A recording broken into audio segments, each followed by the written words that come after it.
მოგესალმებით. ჩემი დიდი სურვილი იყო დღეს, რომ გამიგეთებინა პრესკონფერენცია იმ საკითხებთან დაკავშირებით, რაც ჩემი ჩამოსვლის მერე ამერიკის შეერთებული შტატებიდან დაიწყო ეს რაღაცა სერიალს გავს. წამოვიდივარ, ჩერდება ეს სერიალი, ჩამოვიდივარ, იწყება. მეც მაინტერესებს მართლა, კითხვები მაქვს ძალიან ბევრი, თუ რატო ხდება ეს. ეხლა რაც შეეხება თქვენს კითხვას.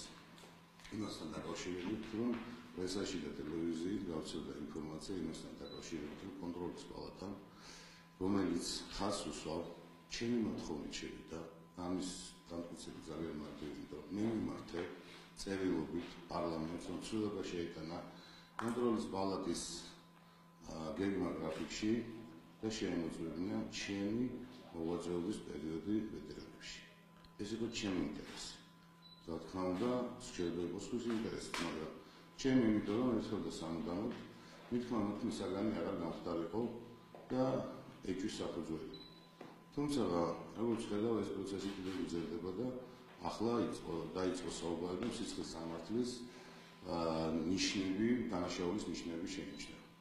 მოკლედ ეს ნიშნები არის თუ არ არის, ამას დაადნეს რა თქმა უნდა პროკურატურას და მე აქედან მიმართავ პროკურატურას თხოვნით, რომ აუცილებლად გააგრძელოს გამოძიება და დარწმუნებული ვარ, ჩემი თხოვნით გარშეს გააგრძელებს და უბრალოდ მე საზოგადოებას მინდა უთხრა, რომ ეს ძალიან მაინტერესებს მეც, თუმცა აქვე მინდა განვმარტო, რომ ძალიან რბილად რომ ვთქვა, ყოველგვარი გადაჭრილების გარეშე ცოტა ხელოვნური მიჩნევა ეს პროცესი, იქიდან გამომდინარე, რომ მე და ჩემს გუნდს, რომელიც მუშაობდით ვეტერანების სამსახურში, საკმაოდ გამოცდილება ჰქონდა, რომ უნდა ჩავეტარებინა ტენდერი, ისე რომ კანონი არ დაუღია და ვეტერანებისთვის აგვეშენებინა კარგი ოფისი. ეს ფაქტობრივად უნდა ყოფილიყო ვეტერანების სახლი, რომელიც მე უნდა ჩიმიმეღო 5 მაისამდე. ვინაიდან მაისში ველოდებოდი მე მსოფლიო ვეტერანთა ფედერაციის პრეზიდენტს, რომელიც წარმომადგენლებს და რამდენიმე ძალიან მნიშვნელოვანი ღონისძიება ჰქონდა ასევე დაგეგმილი. 5 მაისამდე ეს ობიექტი არ დამთავრდა, თუმცა მე დიდი იმედი მქონდა დამთავრდება. იმიტომ რომ პრობლემას მე ვხედავდი, რომ ის რაც არის აშენებული, სულ აშენებული 4 თვის განმავლობაში, 4 თვეში ეს შენობა დამდგარი, ერთი შენობა გარემონტებული და მეორე შენობა ახალი შენობა შექმნილი. ეს ყველაფერი დოლარის ღირებულებაში გადავიტანო, სულ $900,000 ხდებოდა. ახლა მე გეტყვით, რომ ტენდერი როდესაც ჩავატარეთ, მონაწილე პირი იყო 2, მოხდა მათ შორის ვაჭრობა და ყველაზე დაბალი ფასი მის წარმოადგინა 250,000 ლარით ნაკლები. ბუნებრივია იმ კომპანიამ გაიმარჯვა, იმიტომ რომ არ შეიძლება არ გაიმარჯვა, წინააღმდეგ შემთხვევაში გაჩნდებოდა კითხვები, რატომ არ გაიმარჯვა, ყველაზე პატარა ფასი მისდოდა. მას შემდეგ, როდესაც დოლარსა და ლარს შორის ღირებულება შეიცვალა, ჩვენ დაინტერესებული ვიყავით იმით, რომ ობიექტი ჩაგვეբარებინა დროზე, რომ დღეს ალბათ გინახავთ ვეტერანების სამსახურის ოფისი, რამდენად მძიმე და სავალალო პირობებში უწევთ მუშაობა. ჩემი დაინტერესება იყო, როგორც სამსახურის ხელმძღვანელის, რომ კარგ პირობებში ყოფილიყვნენ თანამშრომლები და უფრო სრულფასოვანი მუშაობა გაეგრძელებოდა.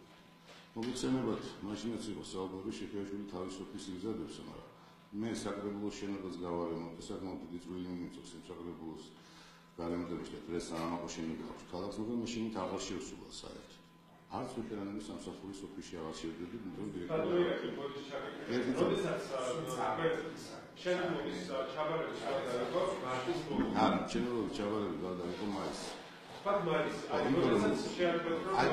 ეს პირველი უზუსტობა იყო, რომელიც ძალიან მნიშვნელოვანია, რომ თქვენ წინ გამოვთ მარტის ბოლოს, იყო მაისი.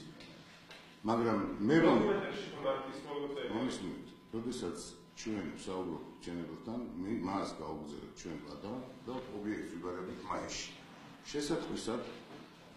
შესაბამისად, პროფესორად, ამ ობიექტის თუ მე ვიქნებოდი ხელმძღვანელი, ბუნებრივია პასუხი უნდა მოეთხოვათ ჩემთვის, რატომ ვერ მიიღე ეს ობიექტი თავის დროზე. მინდა გითხრათ, არანაირი შეფერხება მუშაობაში არ არსებობდა, მე ამას ხალხასმით ვამბობ, და ობიექტზე ძალიან ესეთი ინტენსიური მუშაობა მიმდინარეობდა ზამთარშიც, ძალიან მძიმე ცივ პირობებში. თუმცა დამთავრებული და თუ გაინტერესებთ ინფორმაცია, უფრო ზუსტად გეტყვით, რომ თქვენ რაც გაინტერესებთ, იმას ყოველთვის რაც საჭიროა, იმასაც ვამბობთ კიდე, რასაც თუ საჭირო.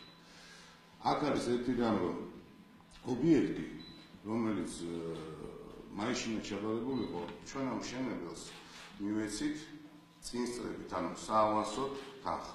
მიზეზი ამ თანხის მიცემის მდგომარეობდა იმაში, რომ ლარსა და დოლარს შორის ოქტომბრის ბოლოს, ნოემბრის პერიოდში ძალიან დიდი სხვაობა გაჩნდა. როდესაც ტენდენსი გაიმარჯვა ადამიანმა დოლარსა და ლარს შორის სხვა ირეგულირება არსებობდა თანაფარდობით, შემდგომში გაჩნდა სხვა თანაფარდობა, ამის 10%-ს გადაცდა ბევრად. ამ დროს მშენებელმა მომართებებით, თუ გინდათ რომ ჩვენ მოგისურვოთ ობიექტზე ჩაგაბაროთ და ფორს-მაჟორულ სიტუაციაში არ აღმოჩნდეთ, მოგვეცით წინსწრებით საავანსოდ თანხა, რომელიც კანონის სრული დაცვით განხორციელდა და ხაზს უსვავ ფინალურ შემთხვევაში ჩვენ ეს ყველაფერი შესაძლებელი გვაქვს ქვეყნის გარეთ და გვიძურდება ეს პროდუქცია, რომელიც უნდა ვიყიდოთ და ვეღარ მოვახერხებთ ამის შეძენას და თქვენ ვეღარ მიიღებთ შენობას. ეხლა ჩემთვის იმ წუთას პრიორიტეტი არის გადახდილი თანხის სანაცვლოდ მივიღო ვადებში და იმ ღირებულებაში ის ობიექტი, სადაც მუშაობა უნდა გაგრძელოს ვეტერანთა სამსახური. ჩვენ მივეცით საავანსოდ თანხა, მან მოიტანა უცხოური ბანკის გარანტია, რომელიც გაკონტროლებული იყო. ერთი წამით როგორ ხოჩარ გადაცოდნეთ, მაგრამ ერთი რამე. თქვენ ახლა გაიგეთ, ხო? თუ გაკონტროლებული იყო. მეც ახლა გავიგე. ახლა მან რატომ გავიგე, ახლა გეტყვით. მე არ მევალდებულება და არ მევალება ვიცოდე აზერბაიჯანში ბანკის გაკონტროლების პროცესი მიმდინარეობს თუ არა. ეს უნდა გამისაბოდოს საქართველოს რომელიმე ეროვნული ბანკის მიერ ლიცენზირებულმა ბანკმა. და ასეთი ბანკი იყო საქართველოს ბანკი, რომელმაც მითხრა ავიზირება გააკეთა იმ ბანკის, მე მიმართა საქართველოს ბანკს და საქართველოს ბანკმა დასტურა, რომ სიუჩი ეს ბანკი იძებნება, რომ ეს ბანკი ფუნქციონირებს და უნარიანი ბანკია, გადახდის უნარიან როგორც. მე სხვა ვერც შევამოწმე, არც მევალებოდა რომ ამის შემოწმე. ეს არის ამ კომპანიის წარმომადგენლობა.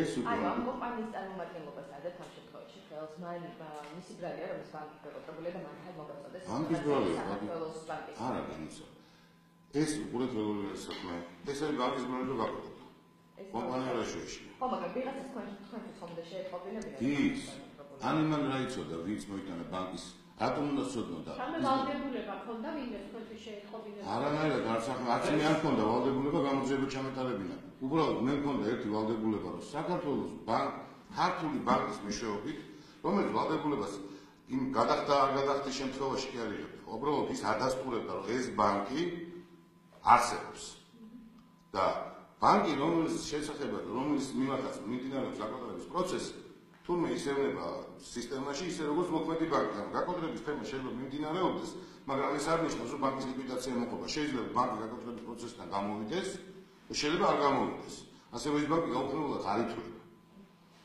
და ბანკის უცხოური ბანკიდან მოტანის მიზეზი იყო ორი გარანტიის ერთი რომ იმ უცხოურ კომპანიას იმ ბანკში ქონდა ბრუნვები და მეორე რომ იმ ბანკიდან ვინაიდან იქონდა ბრუნვები გადასახადი ანუ ღირებულება გარანტიის იყო იაფი ჩვენთან ბევრად ზვიგია ბანკები ვისაც აძლევენ გარანტიას და იქიდან მოვიდა ბუნებრივია ადამიანი დაინტერესებული იყო იაფად შეესრულებინა თავის სამუშაოები მე დაინტერესებული ვიყავი რომ დროულად შესრულებულიყო სამუშაოები უბრალოდ მე მიშდება კითხვა, როდესაც ამ ადამიანთან რამდენიმე თვის განმავლობაში მიმდინარეობდა მუშაობა, როდესაც მას გაუვიდა საბანკო გარანტია, როდესაც მას ხელმეორედ მოსთხოვეს საბანკო გარანტია, როდესაც მან კვლავ უცხოური ბანკის გარანტია მოიტანა და მიიღო სამსახურმა ეს გარანტია, გაგრძელდა მასთან მუშაობა, დღეს რატომ არის ეს გაცდა?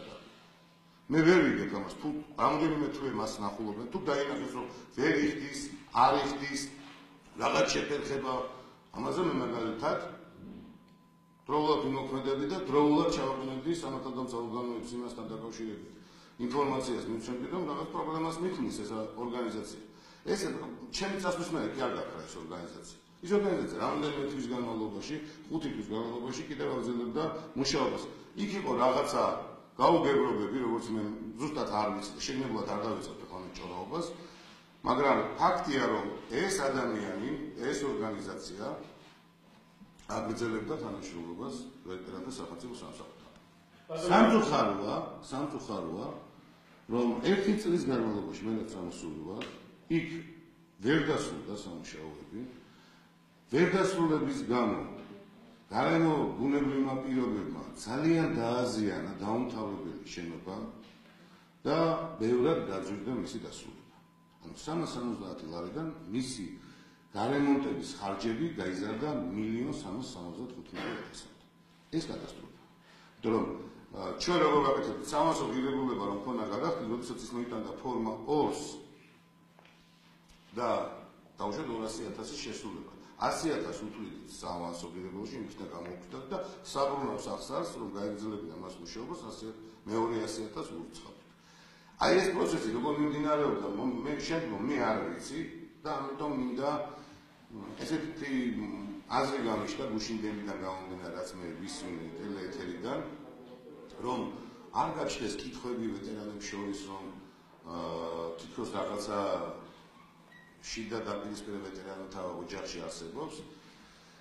მე მიმართავ არასამთავრობო ორგანიზაციებს, ყველას ვეტერანთა არასამთავრობო ორგანიზაციებს, მიმართავ ზოგადად საზოგადოებრივ ორგანიზაციებს, იმისთვის რომ და მოგმართავ თქვენ მედია საშუალებებს, რომ რომელი ტოქ-შოუში, სადაც იქნება ვეტერანთა საზოგადოება წარმოდგენილი, იმიტომ რომ საკითხის აქტუალურობიდან და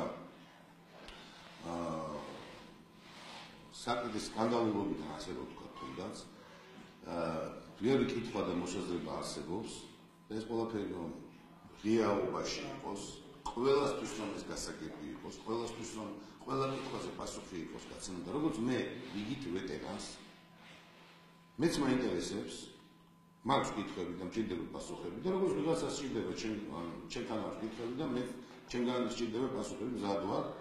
მე დებატში ვთხოვ რომ ვიქნები მე ბუნებრივია რომ იყოს კობა კობალაძე, რომელიც ჩემს შემდგომ იყო სამსახურის დირექტორი, დღევანდელი დირექტორი, მისი თანაშემწედავი, ვინც ამ თემაში ჩახედულნი არიან, რომ ერთხელ და სამუდამოდ გავერკვეთ და გავცეთ ვეტერანთა საზოგადოებას, ზოგადად ქართულ საზოგადოებას პასუხები, თუ რა ხდებოდა, რა ხარვეზები იყო, რა შეცდომები იყო, რა წარმატებები იყო, საიდან რა მომდინარეობდა, რა მიღწევები იყო და როგორ უნდა განვითარდეს ყველაფერი.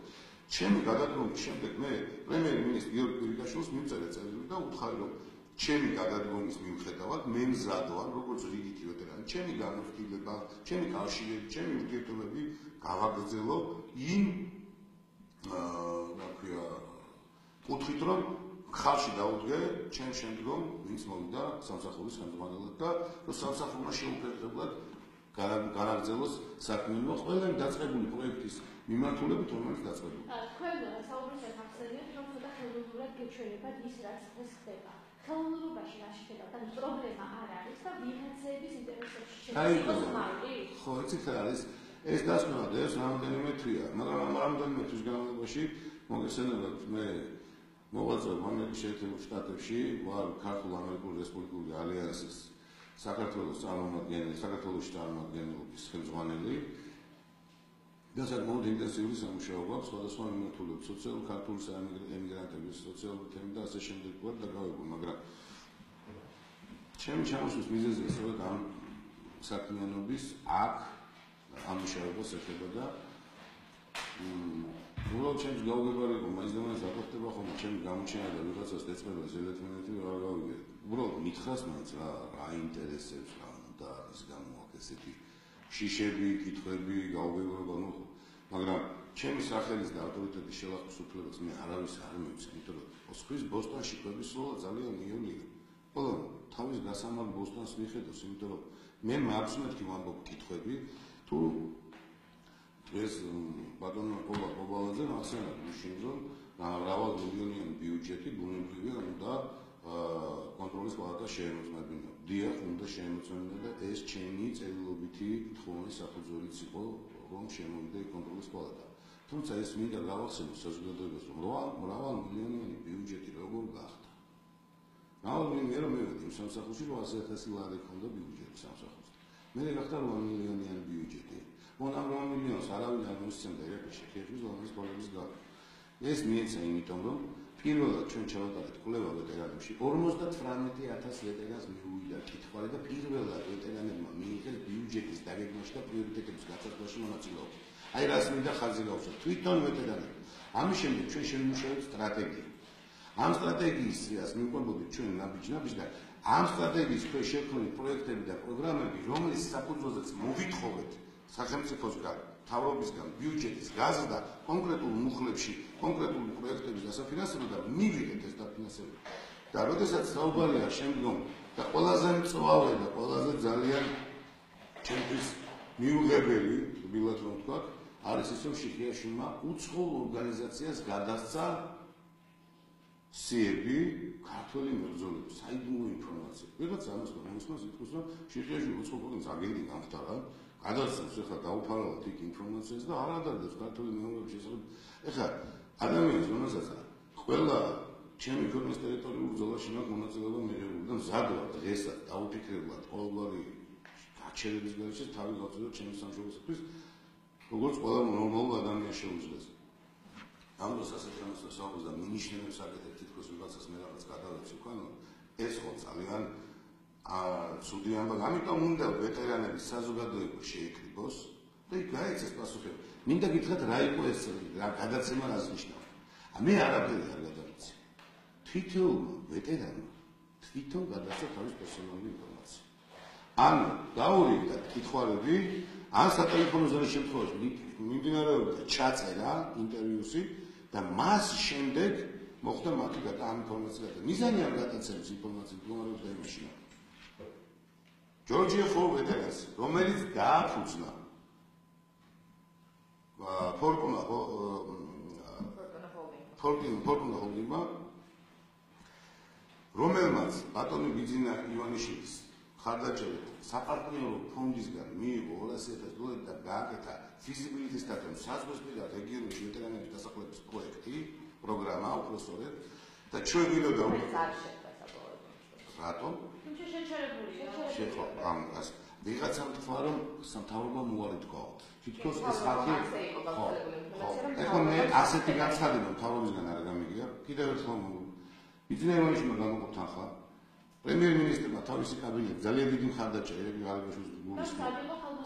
და ხაზარდება ხელმისაწვდომი და ამ კაბინეტში თვითონ დღევანდელი პრემიერ-მინისტრიც მოიაზრება, იმიტომ რომ ეკონომიკის სამინისტროს დიდი მხარდაჭერა მიმდინარეობდა. ეს პროცესი უბრალოდ შეიძლება გარემო პირობების გამო დღეს არ არსებობს იმის საშუალება, რომ განხორციელდეს, მაგრამ ეს არ ნიშნავს, რომ ეს პროექტი აბსურდულია, მე უნდა ან არ ჭირდება ქვეყანას რომ განხორციელდეს. გამიგეტრა შესაძლებელი. სანამ ჯორჯიანს ვეტერანზე გადავართ, მანამდე დავაზუსტებ კიდევ ერთ კითხვას მშენებლობასთან დაკავშირებით. სანამ თემა შეიძლება, იმიტომ რომ ამ თემასთან დაკავშირებით რამდენიმე კითხვა მაქვს. ის კომპანია, რომელიც ახორციელებდა მშენებლობას, ახლა იძებნება სადმე კომპანიას გაქვიან, თუ არის არ ვიცი, δεν ξέρω. კომპანიის სახე შეიძლება ვიცი. როგორ არის ცნობილი? მე არ მახსოვს ახლა ზოგადად ეს ორგანიზაცია უნდა მახსოვდეს? ერთი წლის წინ არ მახსოვს. რა ფორმით გქონდათ კომუნიკაცია, იმეილით, ტელეფონით, თუ შეხვედრები? ანუ რა თქმა უნდა შეხვედრები არსებობდა სპეციალური კომისია, ჯგუფი, რომელიც მშენებლობის პროცესს ადევნებდა თვალს. შესაბამისად, ინსპექტორები ჯგუფი პროფესორები, რომელიც ფორმალურად მე გამოწერდა, იმასთან დაკავშირებით, თუ როგორ კონკრეტული სამუშაოს მიღება ჩაბარება შედგებოდა და შემდგომ ხდებოდა ამ კომპანიისთვის იმ სამუშაოს, შესრულებულ სამუშაოს ანაზღაურება. ეხლა თუ იმას ხო, ბუნებრივია ეს ინფორმაცია ხა შემიძლია დავიღო სამსახურში და მიიღო ეს ინფორმაცია არ მახსოვს და ჭირდება ხო. რატომ უნდა მწოდოთ? თქვით ესე ზუსტად ინტაცის სახელი გვარ. მე მაინტერესებს სახელზე კომპანიის სახელი.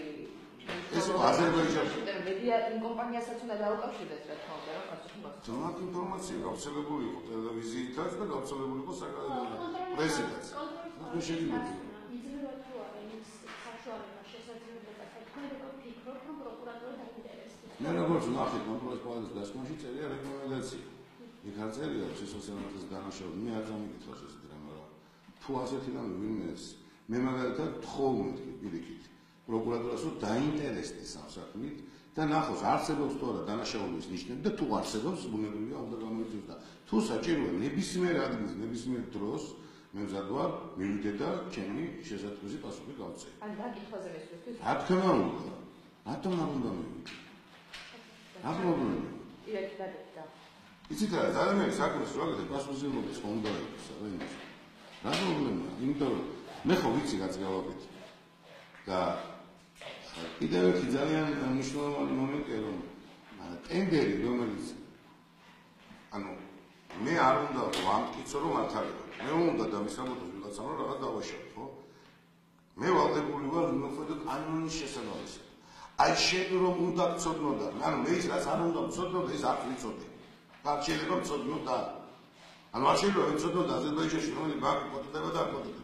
ეს უნდა დამიდასტუროს ქართული ბანკი მიგეთებს აღიძირებას და რა უფლება თქვა, აი ქუდი რატომ არ გაფარია, ხო არ დაუწყებ ადამიანს. თან ხედავ ეს ადამიანი ყოველდღიურად მუშაობს. გადადის გადავდიოდი ობიექტზე, ახულობდი, რომ დღე და ღამე მიდიოდა მუშაობა 24 საათის რეჟიმში. 4 თვეში შენობა წამოიჭინა. პრაქტიკულად დღეს რასაც ხედავთ, ამაზე ბევრად უკეთეს მდგომარეობაში იყო ის მარტში. ბევრად, იმიტომ რომ შემდგომ მოვიდა წვიმა, ქეში, თოვლი და ეს შენობა, რომელიც დაუმთავრებელი იყო, გამეწონეთ, რომ ბევრად უფრო ცუდ მდგომარეობაში აღმოჩნდა. უფრო გააზრდა, იმიტომ რომ კედლები, რომელიც გასაგანდონით იყო გაკეთებული, დაზიანდა, იატაკი, რომელიც დაგებული იყო, დაზიანდა, ჭერი, რომელიც შეკიდული ჭერი, რომელიც იყო დაზიანდა, ეს ყველაფერი გახდა გაყვანილობა, რომელიც არ დასრულდა შენობა, დაზიანდა და მე მაგალითად თუ არ დავასრულებდი ამ შენობას, უნდა მოითხოვოთ პასუხი. მაგრამ მე ამ შენობას პასუხისმგებლობას დღესაც დავამთავრებ მაშინ და მაგ შენობაში დღეს ვეტერინართა სამსახური იჭდებოდა. და მე მაქვს ასევე კითხვები, აი ასე რომ 8 მილიონიანი ბიუჯეტი რომ გახდა, რატომ დაიგო ამ ბიუჯეტმა 2 მილიონი? თან პროექტები ვერ წარადგინეს, რომელიმე პროგრამა ამოიღეს, რატომ ამოიღეს, შუამდგომლობის პროცესი რატომ შეფერხდა, რატომ შემცირდა, რატომ აღარ მუშაობენ ისეთი დატვირთული სამმართველოები, როგორც მუშაობდნენ. აი ეს ყველაფერი მიჩენს გარკვეულ კითხვებს, ცუდი მენეჯმენტის ბრალია, თუ დაუდევრობის ბრალია, თუ ვიღაცის მიზნობრივი მოქმედება გამიზნულად. ამ ყველაფერზე მეც მაქვს კითხვები, როგორც რიგით ვეტერანს. არ უნდა გქონდეს. ჩვენს ვეტერანთან დაკავშირებით კითხავთ, ანუ ამ თემაზე რომ გადავიდეთ, რა სამხედრო დასახლებაზე იყო საუბარი? ეს პროექტი ალბათ მე დავაფიქრდი, რომ ჯერჯერობით მთავრობას არ აქვს იმის სახსარი ფინანსური, რომ ეს პროექტი განხორციელდეს. თუმცა მთავრობა ჩემთან საუბრის დროს არავის არ უთქვამს, რომ ეს პროექტი არ უნდა განხორციელდეს, ან ცუდი ამ პროექტის განხორციელება. რატო ხდებოდა კომუნიკაცია, რატო დავიწყეთ მუშაობა ებრაელებთან? ეს კონკრეტული გამოცდილება აქვს მარტო ებრაელებს, ანუ ისრაელს აქვს მარტო ეს გამოცდილება საზღვრისპირა ტერიტორიებზე, აქვს შექმნილი კიბუცები და მუშაობები, რომლებიც ქმნიან ქვეყანაში დოვაც და ასევე იცავენ საზღვარს. ანუ მარტო ციხესიმაგრე არ არის. დღეს როდესაც შევხედეთ, მოგეხსენებათ, რომ არ ჩვენ ვართ კეთილმეზობლებით დაბნელებული და ქვეყანას მქონდეს საზღვარზე ყავდეს მოსახლეობა, მე მგონი ეს კარგი პროექტია, ხო? და საჭირო პროექტია, მithumetes, როდესაც უცხო ტომენები უკანონოდ ინტენსიურად იკავებენ ჩვენს დაუსახლებელ ტერიტორიებს, მithumetes საზღვრებს. იდეა სწორედ აქედან მომდინარეობდა, რომ ეს პროექტი არ გვთავაზობს იმას, რომ მარტო სოფლის მეურნეობაში ჩაერთოს ვეტერანი. ძალიან ეს არის ცოდნის, გამოცდილების, ახალი ტექნოლოგიების შესწავლის და დაუფლების საშუალება. მაშინ რატომ არ გაკეთდა? სამეგრელოც იმ პერიოდში თუ ანუ როდესაც საუბარი იყო, აი ხო გეტყვით რატომ არ ვიცი ხა ისეთ კითხვას მიზნობს, რატომ მე როცა იქ მუშაობდი, მაგ დროს კიდევ ერთხელ ვამბობ და ყოველთვის ვიტყვი ამას, რომ საპატიო ფონდს ძალიან დიდი მადლობას ვუწევთ ოპერატიულად გამოყოთ ახლა ტექნიკური ეკონომიკური კვლევა გავაკეთეთ. მე ეკონომიკურმა საბჭომ მიიღო და გადაწყვეტილება იმასთან დაკავშირებით პროექტი უნდა გაგრძელებულიყო. შემდეგ ეს თავრობაზე მოწონებული იქნა და მახსოვს ნოდარჯავახიშვილის სიტყვები, რომ ესე ეტაპის პროექტში ვარიანტ, იმიტომ რომ ჯერ უნდა ჩაებარებინათ ებრაელებს ეს ობიექტი ამუშავებული და შემდეგ უნდა გადაგერიცხა მათთვის თანხები. შემდგომ საჭირო იყო ამისთვის $3 მილიონი, რომ პროექტი აკეთებულიყო და ამ პროექტის შემდგომ მზადდნენ ებრაელები მეტად $75 მილიონი იმისათვის, რომ სოფელი აემუშავებინათ. თუმცა გაეკეთებინათ აემუშავებინათ, რომელსაც მე ეტაპობრივად გადაუხადა სახელმწიფო. მინდა იცოდეთ, რომ იქ მანამდე თუ გახსოვთ თუ არ გახსოვთ ის, რომ შეხედულში 400 მილიონი უნდა იყოს ებრაელებისგან და 200 მილიონი უნდა დააბრუნოს. ეს რატომ წარგიგენია მე 200 მილიონი მისგან დაუმალესავდა შეუპოდ მე მილიონერია ხალხსო თუმცა რომ იყო არც იმაზე ვიტყოდიოს მაგრამ ეს მინდა მილიონერი გახდა კანონიერი და არა უგანო 400 მილიონი ხალხმა ეს დაიჯერა ეს იმდენად დიდი სისულელი იყო რომ პურისტი ძალიან სასიამოვნო სკანდალური 400 მილიონი 200 მილიონი აკაც აკეთებში რა 200 მილიონი რა 400 მილიონი ეს ხო აღარავის აღარ ახსოვს ის ხო ვიღაცამ თქვა მე ხომ გავიგე თავი ვაკופინო ხო ამ კომპანიასთან გაფორმება კომუნიკაცია უკვე როდესაც საუბარი წავიდა ვეტერანების პერსონალური ინფორმაციის გამოთხოვაზე და სანაცვლოდ ვაუჩერების რაც გულისხმობდა ჯერ ეს ვაუჩერები ის ამას იკითხა რა ვაუჩერები და რა ხდება თქვენ ალბათ გასწრებით ინახიდაში რომ გააკეთა არმი კარტი არ გასწრებით აი ეს პროექტი რაც მოვიდა ბატონი კუბა კუბოლაძე ორ თვეში გააკეთა თინახიდაში მაგრამ მე გამზადებული პროექტი 4 თვის დავუტოვო კუბას როგორც ნახერო ჩემს შემდგომ ხელმძღვანელობასა და ევროპულ კომპანიას შორის ურთიერთობა ვეღარ გაგრძელდა მიზეზი ვერ გავიგე უბრალოდ როგორც მითხრეს მემორელებმა არ მივიღო არ დავლაპარაკა როგორც გავიგე შემდგომ მოკლედ ეს ურთიერთბრალდებების ფორმა წავიდა და მე ძალიან არ მომეწონა ისე გაჟღერდა თითქოს და ეს ორგანიზაცია არ ეძებნება ვერსად როგორ დაუკავშირდა სისტემა ის მუშაობდა ლიკა ჩოხელი რომელიც არის ჩვენგან დამოუკიდებლად ხალხგასმით მინდა ვთქვა და გიორგი ვოლსკისგან ლიკა ჩოხელი რომელიც გახდა გიორგი ვოლსკის ძალი მაგრამ მუშაობდა იმიტომ რომ იმას ძალი იყო იმას ახლა მუშაობდა რომ პიარ მენეჯერი იყო იმ ორგანიზაციის და ძალიან კარგად იყო გარკვეული ამ თემებში და იმიტომ რომ ეს ორგანიზაცია ინტენსიურ მოლაპარაკებებს აწარმოებდა პრემიერ-მინისტრთან ამ თემებზე ეკონომიკის მინისტრთან კუმსიშვილთან დავით გერმანიასთან ამ თემა იყო ლიდერი ასეთი ორგანიზაცია არ ვიცი იცით თუ არის ევროპაში რომელსაც სუპერმარკეტების ქსელი აქვს 90 მილიონი. მე პირადად ვსადა კომპანიასთან დაკავშირება გუშინაც და დღესაც და ვერ. მაგრამ მოგითხრათ ეკა ჩოხელი.